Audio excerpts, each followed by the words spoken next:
Is Sohel Taj another র agent? Please discuss. কারণ আপনি জানেন যে সোহেল তাজ কিন্তু হঠাৎ করে এসে ছাত্রদের প্রতি তার একটা ভালোবাসা বা কুমিরের কান্না তিনি দেখাচ্ছেন এবং অনেকেই বলছেন যে এই বাটপারকে নিয়ে আমাদেরকে সতর্ক থাকতে হবে। কারণ আফটার অল এই বাটপার যতই এখন শেখ হাসিনার বা শেখ হাসিনার প্রশাসনের সমালোচনা করুক না কেন, আমাদের ভুলে গেলে চলবে না যে সে যখন স্বরাষ্ট্র প্রতিমন্ত্রী ছিল তখন কিন্তু ওই ৫৭ জন বিডিআর আপনি জানেন পিলখানা সেনা কর্মকর্তাকে হত্যা করা হয়েছে এবং সে কিন্তু কোন পদক্ষেপ নেয়নি। এবং আমরা জানি যে সোহেল তাজ তার একটা ভারত প্রীতি তাদের রয়েছে। তো এখন নতুন করে সোহেল তাজকে মাঠে নামিয়ে কোন এজেন্ডা বাস্তবায়ন করতে চাচ্ছে এই প্রশ্ন কিন্তু উঠেছে। তো আপনি যে সোহেল তাজ যে হঠাৎ করে আলোচনার কেন্দ্রবিন্দুতে আসার একটা প্রচেষ্টা নিচ্ছে ছাত্রদের পক্ষে দুটো ভালো কথা বলে, এটাকে আপনি কিভাবে দেখছেন? না, আপনি এটা খুবই আমাদের সেলিনা চৌধুরী ধন্যবাদ, এবং আপনি এই প্রসঙ্গটা আনলেন আপনার কমেন্টের কারণে। আমার মনেও একই প্রশ্ন উদ্রেক হয়েছে। আমি দেখছি যে হঠাৎ করে সোহেল তাজ মানে বের হলো।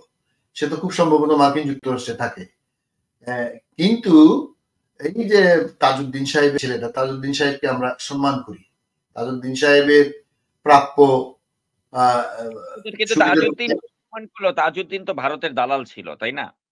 না, আমি যে কথাটা বলতে চাচ্ছি, ভারতের মাধ্যমে হইলেও তাজউদ্দিনকে আমরা এই জায়গায় সাপোর্ট করি। আমি আপনাকে একটু ব্যাখ্যা করি, যেহেতু আপনি প্রসঙ্গটা আনলেন। ভারতের সাথে তার একটা সখ্যতা ছিল, ইউ আর রাইট।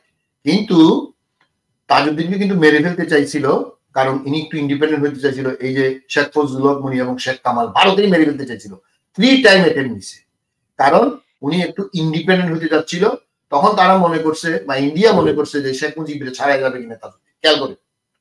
এবং ইট ইজ ডকুমেন্টেড, 3 বার তাকে অ্যাটেম্প নিছিল তাকে কিল করার জন্য।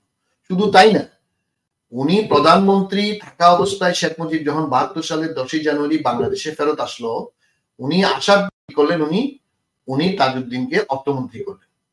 অর্থমন্ত্রী শেখ মুজিব একবার প্রধানমন্ত্রী, একবার প্রেসিডেন্ট, একবার প্রধানমন্ত্রী, একবার প্রেসিডেন্ট, মানে কোনটা নিবে কোনটা খাবে, মানে গাছেরটাও খাবে তলারটাও খাবে শেখ মুজিব, আর কাউকে কিছু খাইতে দিবেন। পরে তো ওই ডক্টর হেনরি কিসিঞ্জার আসার আগে তাকে বামপন্থী বলা হতো বা সোভিয়েত মন্ত্রী বলা হতো, তাকে অর্থমন্ত্রী থেকেও বাদ দিয়ে দিচ্ছে এবং মন্ত্রিসভা থেকে বাতিল করে দিচ্ছে। বাতিল করে দিয়ে আপনি ওনাকে একদম একঘরে করে দিয়েছে। শুধু তাই না, আপনার এই ৭৪ সালে যখন ওনাকে মন্ত্রিসভা থেকে বের করে দেয়, মন্ত্রিসভা থেকে বের করে দেওয়ার পরে ওনার পিছনে গোয়েন্দা লাগাইছে, সে কি করে, কার সাথে কথা বলে, কোথায় যায়, এবং এগুলো অনেক কাহিনী আছে। তো সেই জন্য তাজউদ্দিনের প্রতি আমাদের একটু সিম্পেথি আছে।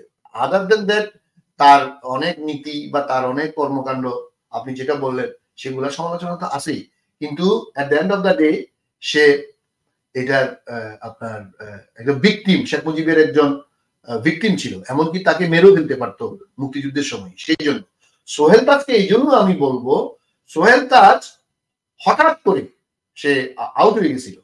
যদি তোমার এতই বুকের পাটা থাকতো, তোমার যখন স্বরাষ্ট্র প্রতিমন্ত্রী থাকা অবস্থায় সেলিম চৌধুরী, শেখ সেলিম, যেটা তোমার থাপ্পড় মারছিল বলে আমরা জানি, তুমি পাল্টা থাপ্পড় তো দিতে পারবে।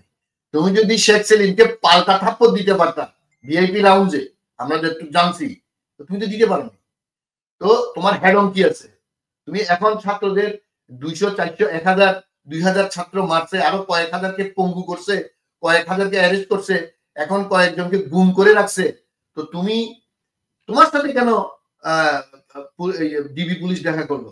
ঢাকা বিশ্ববিদ্যালয়ের 14 জন, ঢাকা, খুলনা, জাহাঙ্গীরনগর সহ প্রাইভেট বিশ্ববিদ্যালয়ের 14 জন শিক্ষক এই 5-6 সমন্বয়কারীকে যখন এই যে হারুনের হোটেলে নিয়ে গেছিল, তাদের সাথে দেখা পর্যন্ত করতে পারেনি। পুলিশ বলছে যে হারুন যাওয়ার সময় তাদের সাথে পথে দেখা করবে। এত বড় স্পর্ধা, 14 জন বিশ্ববিদ্যালয়ের শিক্ষক তারা তাদের ছাত্রদেরকে দেখতে গেছে। পুলিশ যে কত বড় নিম্ন শ্রেণীর অপদার্থে পরিণত হয়েছে, কত বড় এই গণ্ডমূর্খের পুলিশ গণ্ডমূর্খে পরিণত হয়েছে। 14 জন বিশ্ববিদ্যালয়ের শিক্ষকের সাথে তাদের ছাত্রের ওয়েলফেয়ার জানতে গেছে, ওয়েলফেয়ার তো জানে, দেখাও করেনি। তাহলে সোহেল তাজ তোমার সাথে দেখা করলো কেন? তুমিও ভিন্ন পদে, তুমি গোপালের প্রতিনিধি, তুমিও 2 নম্বর 3 নম্বর দালালে গেছো।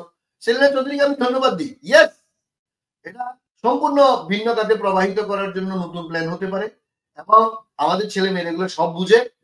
এবং এই যে আপনি একজন, আমি জানি না আপনি কোথা থেকে লিখছেন, আপনি বুঝে গেছেন বা আপনার সন্দেহ ঢুকছে, এ খুবই স্বাভাবিক। সে কোনো কর্মকাণ্ডে নাই, দেশটা রসাতলে চলে গেছে, একটা কথা কোনোদিন বলে নাই। এমপি হিসাবে তোমার বোন আছে, মন্ত্রী হিসাবে আছে তোমার বোন, তুমি আসলে তোমার বোন আতো তো তোমরা তো ওই এমন না, ঠিক আছে আমি তাজউদ্দিনের ছেলে আসছিলাম, আমার বাবাকে অপমান করছে, আমার বাবাকে এই অসম্মান করছে, ওই আওয়ামী লীগ তো ত্যাগ করে যাও নাই। অথবা গত 14, 15, 16 বছর যে এই মুজিবের কন্যা, এই যে মুজিববাদ যে এক নায়কতন্ত্র চালু দিল বাংলাদেশে, এত অন্যায়, এত খুন, এত ধর্ষণ, এক্সট্রা জুডিশিয়াল কিলিং, এমনকি তুমি যখন স্বরাষ্ট্র প্রতিমন্ত্রী ছিলা, তোমার আমলে তো বোধ মানুষ গুম হয়েছে, খুন হয়েছে, কই তুমি কি একটা মুখ খুলছ?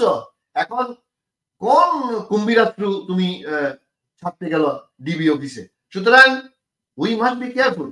আমাদের ছেলে মেয়েরা কেয়ারফুল আছে, কারণ তারা সবকিছু জেনে শুনে বুঝে রাস্তায় নামছে, বুকে তাজা রক্ত ঢেলে দেওয়ার জন্য।